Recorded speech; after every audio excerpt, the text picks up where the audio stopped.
nyagasani ugenderera isi ukayiha kurumbuka.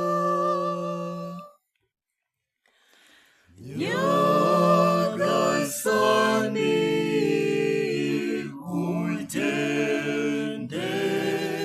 ugenderera isi ukayiha kurumbuka.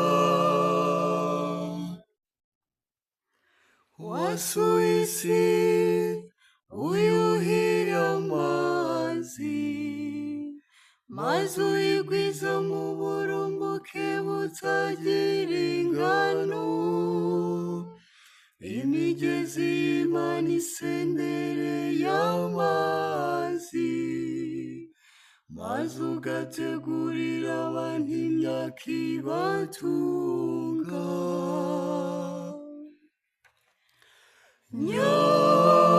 Nyagasani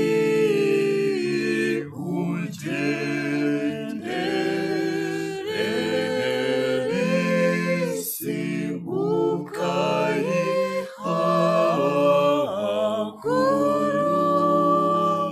kurumbuka.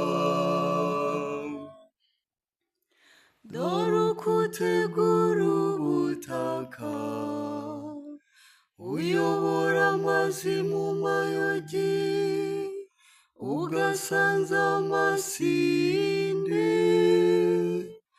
ukagusha imvura y'umurindingi bworoshye, maze ugaha umugisha imbuto zimeramo.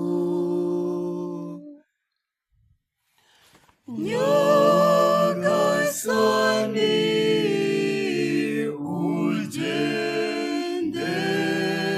ugenderera isi ukayiha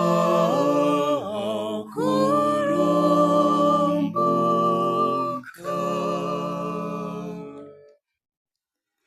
Umwaka uwusoza uwuha ibyiza byawe, aho unyuze hose hasigara uburumbuke.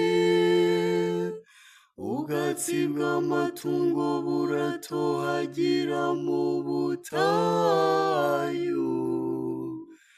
utununga ugasanga duteye ubwuzu.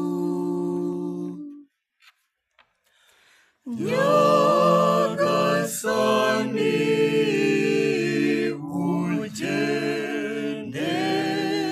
ugenderera isi ukayiha kurumbuka.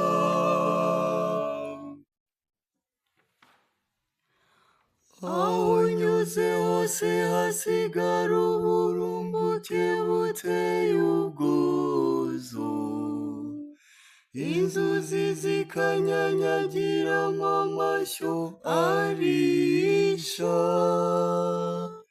n'imibande ikazimagizwa n'imyaka yeze, nuko byose bigasabagizwa n'ibyishimo bikaririmba.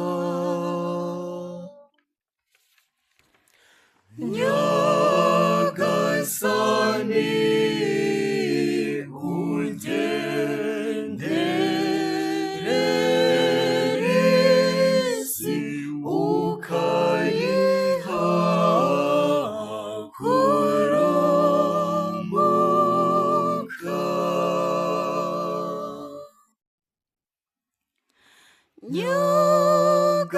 Nyagasani